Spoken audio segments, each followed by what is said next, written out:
1 2. We on? Alright. Pink Gators, my Detroit players.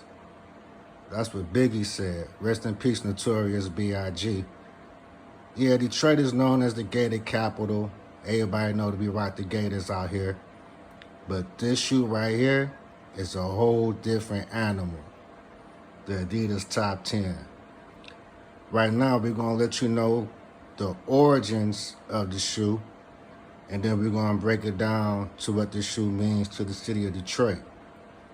You know what I'm saying? First of all, the shoe came out in 1979, the year I started school. So I saw a lot of top 10s when they first dropped, because I was already, you know what I'm saying, out in the world. But back to the original makeup of the shoe. Small forward for the NBA All-Star Rick Barry was one of the designers of the shoe. And instead of creating the shoe for himself, Adidas picked the top 10 players in the league at the time to represent the shoe.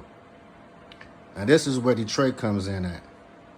From 1970 to 1980, we had an all-star center by the name of Bob Lanier.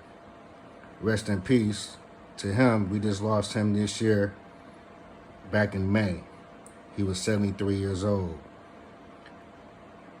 He came in the game, in the league rather, in 1970.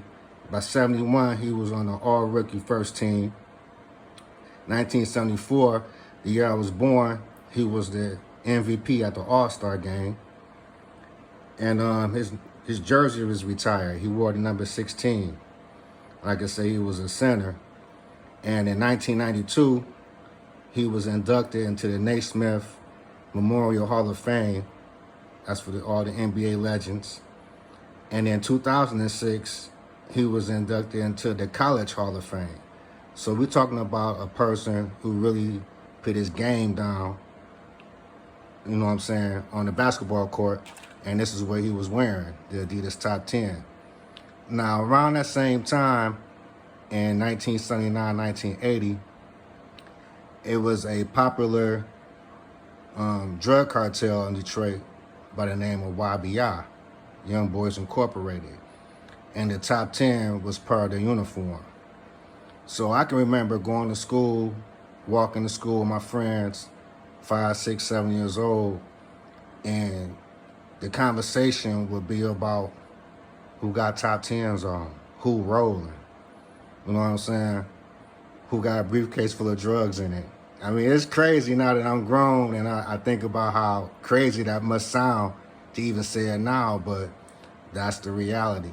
That was part of the conversation sometime, who was rolling, who had some top 10s. Top 10s were so scandalous that if a person had them on, you somehow thought they could fight, or that they were selling big drugs. Like, the shoe had its own mystique about it. The police used to catch people with top 10s on and cut the tongue off, you know what I'm saying, get rid of all of that early out in the game. I remember my uncle, 6 years older than me, used to put the clear fingernail polish right here to make sure this didn't get rubbed off. You know what I'm saying? The top 10s got the 3 stripes, right? Like all Adidas. Well, Kenny's was a shoe store, and they had a brand called NBAs. They had a 4th stripe. Back in the day, people used to get the NBAs, cut that stripe off, and make their own 10s. And you know what I'm saying? But they didn't have this, so you know, and they ain't had this right here. The little Adidas logo right there. Top 10s was crazy.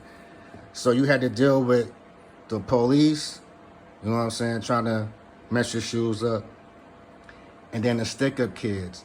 In Detroit, it was a term called check it in. That was like telling you, you know, you're getting robbed. That was the robbery line.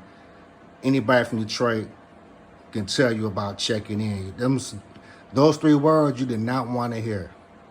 Because when you said check it in, or when you heard that said to you, it was about to get ugly.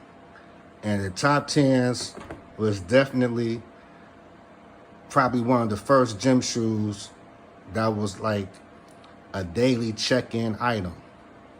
You know what I'm saying? I know people who had closet full of top 10s that they checked in. You know, it was crazy like that. All throughout the city, east side, west side, southwest Detroit, Highland Park. Anybody with the area code of 313 that was around in the 80s, especially the early 80s, know this was true. This was the uniform. You know what I'm saying? It's a picture of me on my Instagram, and I got some more. It's like 86. Got the white and red ones. You know what I'm saying? Back in the day. But yeah, the Adidas top 10, man. This is the Detroit shoe. Now they come in multiple colors, but this is the classic. You know what I'm saying? This is the one right. This is the original. Having a pair of these on in 1982 was almost like driving a Cadillac. You feel me? That's how much the top 10 meant to Detroit. And it's still a Detroit iconic classic shoe. You can go on Facebook and go in the group section and type in Detroit Adidas top 10s, and all types of Facebook groups will pop up. People showing off their 10s and telling their top 10 stories. I'm pretty sure there's a few other people from Detroit that's making these type of videos about the 10s, because this is straight up Detroit uniform. You know what I'm saying? A lot of people probably drank their first 40 ounce, some top 10s on.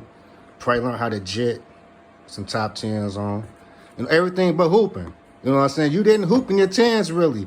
Only time you hooped in your top 10s if you had like an extra pair on standby to get crispy in. But this was like the athletic version of the Gators. You know, you didn't hoop in these. These is for like stunting and fronting. You know what I'm saying? And a lot of times when people will go get 10s, they get 2, 3, 4, 5 pair at a time, same color. Because when they go out of stock, you want to pull a fresh pair out and crack everybody's head. You feel me? Like, I just got these. You can see they still got the tags on them. You know what I'm saying? I had them for about 2 months. I probably won't wear these until like 2024. 25. Unless I decide to get another pair just like this, then I'm going to put these in the back of the closet and forget about them. And then when it's drought season, when we can only get them on the internet for like a crazy amount of dollars, I'll just pull these out, you know what I'm saying, and get my school craft on. For real. Yeah, but that's it. I ain't going to talk y'all to death, man. I normally don't make videos this long, but to talk about the top 10, I had to say what I had to say. I could say more, you know what I'm saying? I done seen so many people at the Trey Roller Wheels, I'm from the craft, get their top 10s yanked. For real, it was these boys right here, hard body karate. That's what it is, though. Detroit top 10s, y'all. Y'all know what it is. A crispy ass top 10 on that boy. All right, I'm out, man. Check me out on my Instagram. Check out that picture of me with the top 10s on in 86. You know what I'm saying? DJ King David 1, Detroit Skills. You know what I'm saying? And I got some music on SoundCloud. Check out my SoundCloud, DJ King David 313. You know what I'm saying? I thank y'all for watching this video. You know what I'm saying? I know Detroit gonna probably go crazy in the comments. They know what it is. Detroit top 10 out all day. You know what I'm saying? If you watch the BMF series and they talk about the Young Boys Incorporated, they're talking about them boys off of Dexter with these top 10s on. But that's it, man. Like I said, I ain't gonna talk y'all to death, man. I just love 10s, though. I can talk about these motherfuckers all day. But shout out to Adidas, man, for making the classic, man, for the city, man. What up, though, to everybody? Call me Young era type shit, you feel me? Crazy 80s. Detroit, baby. We out.